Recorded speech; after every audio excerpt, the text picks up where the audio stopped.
सिनय बच्चे कहाँ हैं? कोई क्लास लगी है क्या?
हेलो।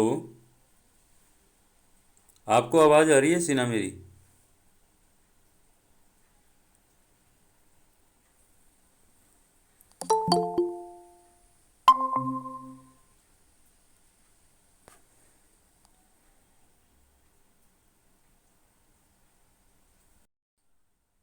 आप लोगों को आवाज़ आ रही है बेटा मेरी? ठीक है। चलिए पढ़ना शुरू करते हैं। मेरे ख्याल से बच्चे ज़्यादा इंटरेस्टेड हैं नहीं, कोई बात नहीं, बड़े बच्चे हैं, समझदार हैं।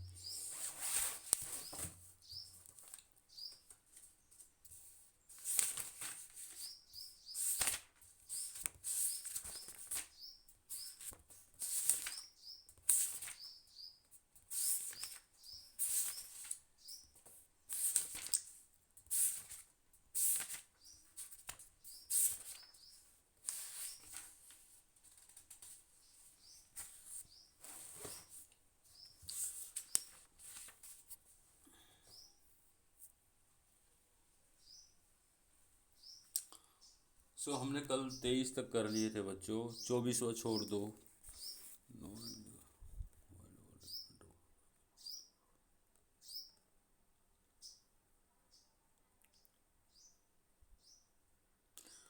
25वां हम करते हैं, ये पोर्शिया के बारे में है। एंड आई होप कि ये बसानियों ने ये पंक्तियाँ बोली हैं। Nor is the wide world ignorant of her worth. ये पैसेज हमने करना है, जल्दी जल्दी हम करते हैं। बसानियों ने बोला है ये, और पोर्शिया की प्रशंसा करते हुए बोला है। मेरे ख्याल से एंटोनियो के सामने बोला होगा। मैं पूरा पढ़ लेता हूँ एक बार। हाँ, एंटोनियो के सामने ही बोला है। For the four winds blowing from every coast, renewed suitors and her sunny locks hang on her temples like a golden fleece, which makes her seat of Belmont, Colchos strand, and many Jasons come in quest of her। अभी बच्चों ने join करना शुरू किया है, पता नहीं क्यों नहीं क्लास लगाना चाहते हैं आप लोग।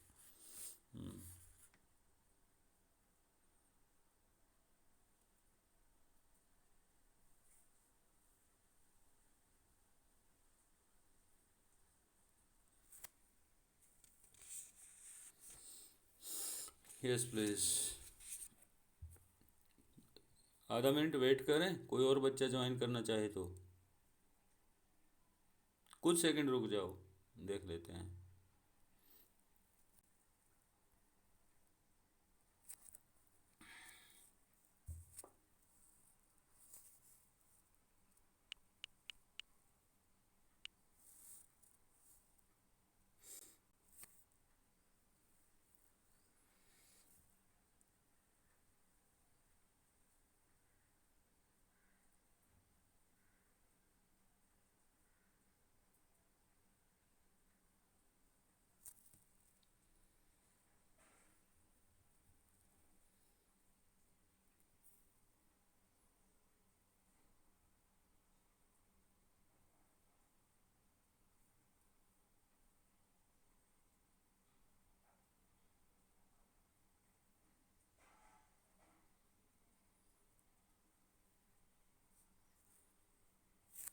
Yes please. कोई नहीं आता, कोई बात नहीं।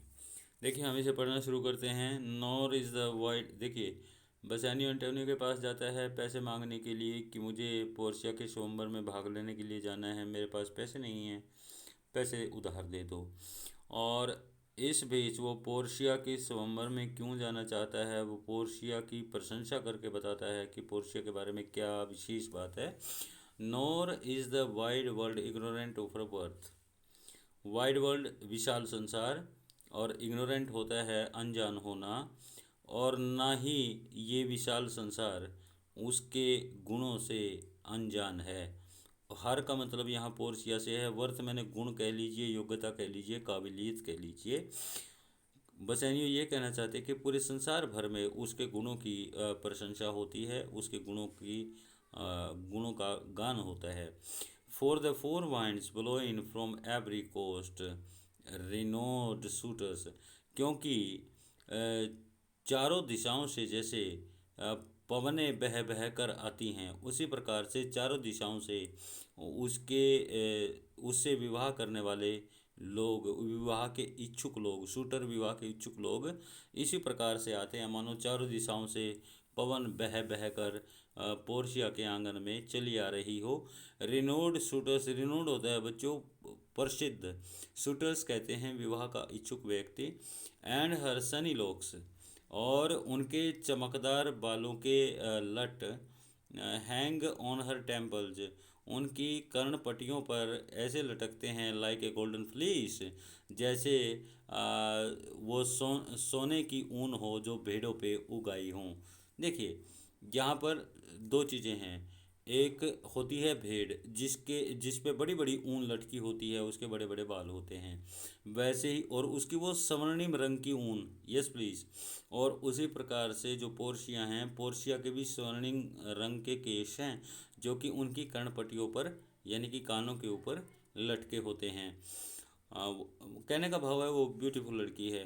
विच makes her seat of Belmont Colchos strand and many Jasons come in quest of her, जो कि उनके बोलमोंट के सिंहासन को बहुत ही आकर्षक बना देती है, और बहुत सारे जेसन कहते हैं विवाह के इच्छुक लोग, बहुत सारे विवाह के इच्छुक लोग उसकी उसकी खोज में चले आते हैं। देखिए जेसन ये एक पौराणिक कथा से लिया गया पात्र है जेसन। यानी कि जैसे आप सिंपल वर्ड में समझिए, जैसे आ, आ, कस्तूरी की खुशबू पाकर हिरण को ढूंढने के लिए कोई शिकारी चला हो, राइट। उसी प्रकार से जो पोर्शिया के गुण हैं उनसे प्रभावित होकर विवाह के इच्छुक लोग संसार भर की अलग अलग दिशाओं से उनके स्वयंवर में भाग लेने के लिए चले आ रहे हैं। तो ये बहुत ही उत्तम पंक्तियाँ हैं जो कि पोर्शिया हमारी हीरोइन हैं। और शेक्सपियर के जो जो कॉमेडीज होती हैं, ये भी एक ट्रेजिक कॉमेडी है, तो उनमें उनकी हीरोइन बहुत बड़े ऊंचे पायदान पर होती है, बहुत सेंट्रल फिगर होती हैं। तो इस लिहाज से पोर्शिया के चरित्र चित्रण पे ये पंक्तियाँ बहुत खूबसूरत ढंग से जाती हैं, तो ये महत्वपूर्ण हो जाती हैं। अगर आपने इनमें से कुछ पूछना है तो पूछ सकते हैं।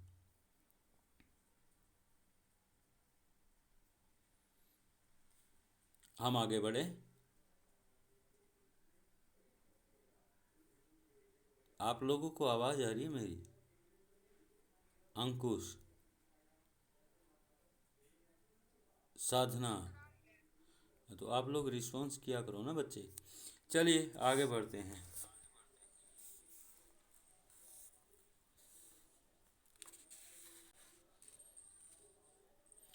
ये पंक्तियाँ तो अच्छी हैं 26वें नंबर पे, पर बहुत घुमा फिरा के बात की गई है। आप में से किसी ने स्पीकर ऑन कर लिया है, उसको बंद कर लो, ऑडियो बंद कर लो।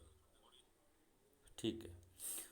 तो देखिए ये पंक्तियाँ बहुत बढ़िया हैं, लेकिन घुमा फिरा कर बात की गई है, इसको छोड़ सकते हो। 26वां, हालांकि कुरुक्षेत्र यूनिवर्सिटी में पहले आया हुआ है ये, पर छोड़ सकते हो। फिलोसॉफिकल लाइंस हैं।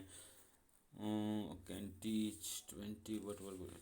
फिर भी मैं चलते चलते ना आपको पढ़ा देता हूँ, एक बार पढ़ लेना, राइट। कुरुक्षेत्र में आया हुआ है, हालांकि कुरुक्षेत्र और एमटीवी का कभी कभी ही आपस में मिलता है पैटर्न, अलग अलग चीज़ें आती हैं। फिर भी एक बार हम देख लेते हैं। If to do were as easy as to know what were good to do. देखिए ये क्या कह रही हैं, पोर्शिया कह रही हैं नैरिशा को, ठीक है। नैरिशा इनको कुछ करने के लिए कहती हैं और पोर्शिया उसके जवाब में क्या कहती हैं, भलाई के बारे में जानना एक बात है और भलाई करना दूसरी बात है। मतलब ये पता होना कि अच्छी बातें क्या हैं एक बात है, उन अच्छी बातों को हकीकत में उतार देना दूसरी बात है। कुछ करना मुश्किल होता है कुछ जानने की बजाय, ये कहना चाह रही हैं। Chapels had been churches and poor men's cottages princes palaces. अगर ये बात इतनी ही आसान होती जितनी तुम कह रही हो, मतलब पोर्शिया कह रही है नरिशा को, भाई ज्ञान होना एक बात है, वो ज्ञान को अपने व्यवहार में उतारना आचरण में उतारना दूसरी बात है।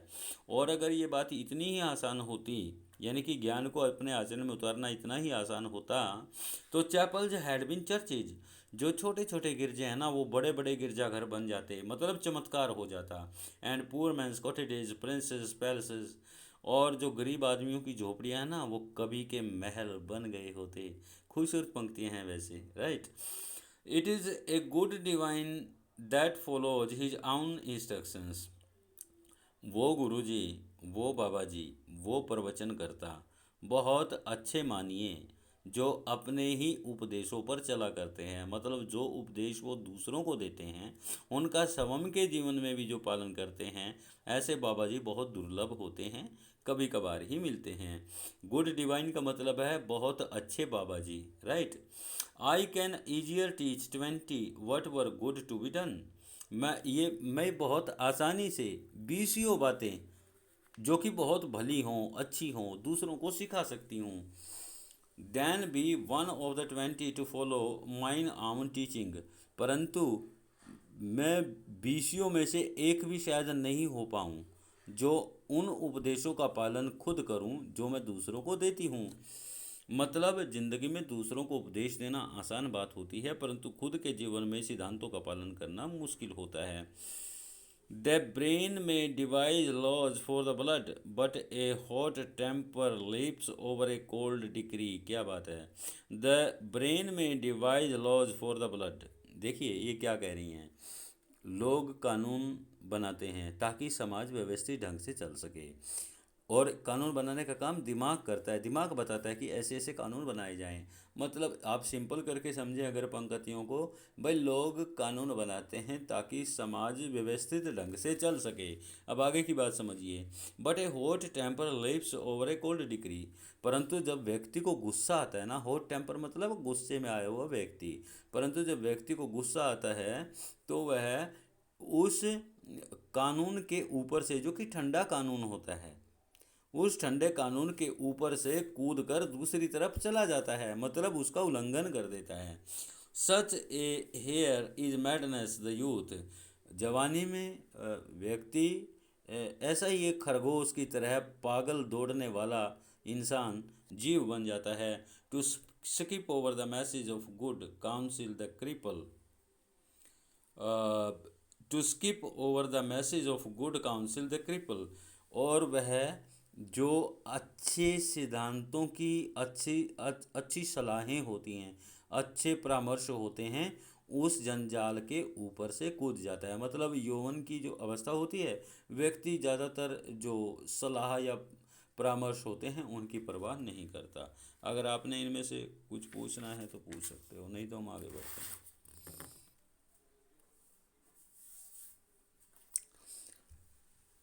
पैसेज नंबर 27 पे आइए बच्चों। Ay that is a colt indeed for he doth nothing but talk of his horse and he makes it a great appropriation to his own good parts that he can shew him himself।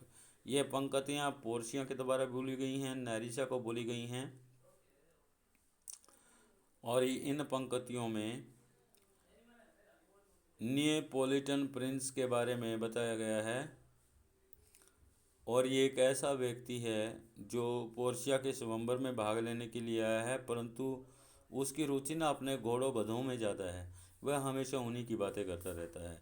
इसी पर व्यंग्य करते हुए Portia ने ये पंक्तियाँ बोली है। Ay that is a colt, colt होता है घोड़ी का बच्चा, बछेरा जिसको कहते हैं। Ay that is a colt indeed, अरे वह तो एक बछेरा ही है। मतलब जो नियोपोलिटन प्रिंस है उसको बछेरा कहा है, मतलब वो तो गधा है कोरा।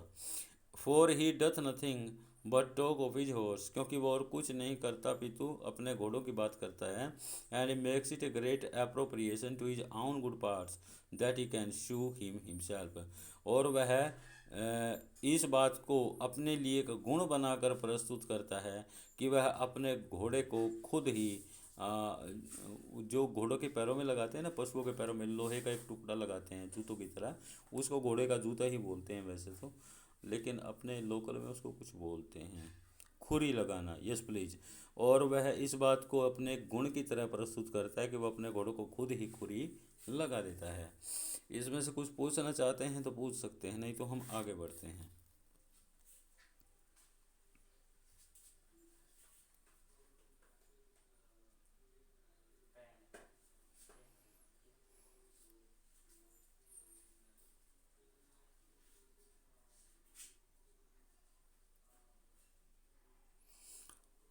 पैसेज नंबर 28 पे आइए बच्चों। यहाँ पर एक और विवाह का इच्छुक व्यक्ति है जिसका नाम है count of palatine. Count of palatine के बारे में पोर्शिया ये पंक्तियाँ बोल रही हैं, नैरिशा को भी बोल रही हैं। इनफैक्ट पोर्शिया और नैरिशा आपस में बात कर रहे हैं उन भिन्न भिन्न लोगों के बारे में जो कि पोर्शिया के स्वयंवर में भाग लेने के लिए वे आए हुए हैं। तो यहाँ काउंट ऑफ पैलेटिन के संबंध में पोर्शिया अपने विचार दे रही है कि वह कैसा व्यक्ति है। ही डथ नथिंग बट फ्रॉन, वह और कुछ नहीं करता, हमेशा उसके माथे पर तोरियां चढ़ी रहती हैं। As who should say if you will not have me choose, मानो वह मुझे धमकी दे रहा हो कि आपको अगर किसी से शादी करनी है तो शादी करने लायक मैं ही हूँ। He hears merry tales and smiles not, उसका स्वभाव ऐसा है कि उसको कैसी भी अच्छी से अच्छी बात सुना दो वह कभी खुश दिखाई नहीं देता, कभी उसके चेहरे पर मुस्कान नहीं आती। आई फियर, मुझे तो लगता है he will prove the weeping philosopher, वह हमेशा उदास रहने वाला दार्शनिक साबित होगा। वैन ही ग्रोज ओल्ड, जब वह बूढ़ा हो जाएगा। Being so full of unmannerly sadness in his youth, और इसका कारण यह है कि वह अपने यौवन में ही इतना बेढंगा बेसुरे ढंग से उदास रहने वाला व्यक्ति है। मतलब जो व्यक्ति अपने यौवन की उम्र में ही इतना उदास रहता हो, इतना उदासी से भरा हो, बुढ़ापे में आप उससे क्या उम्मीद कर सकते हैं। तो इन पंक्तियों में काउंट ऑफ पैलेटिन के बारे में पोर्शिया अपने विचार व्यक्त कर रही हैं। आपने कुछ पूछना है तो पूछ सकते हैं।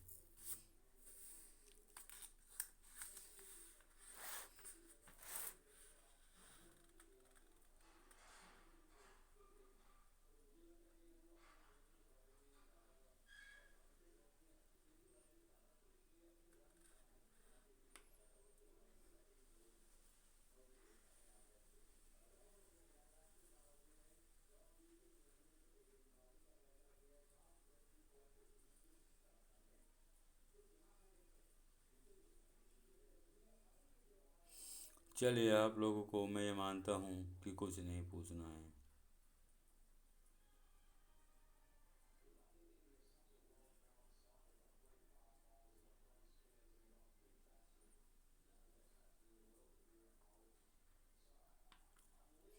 इसके अगला जो पैसेज है ना बच्चों, पैसेज नंबर 29,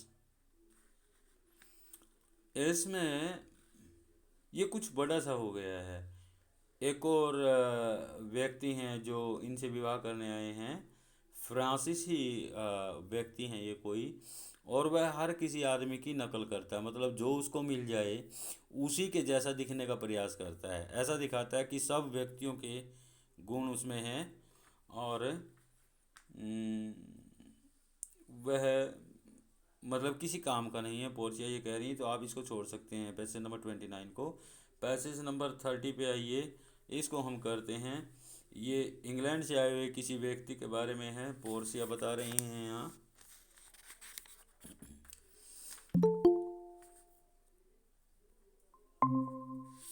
अभी क्लास से लोग जा रहे हैं और आप आ रहे हो शाम।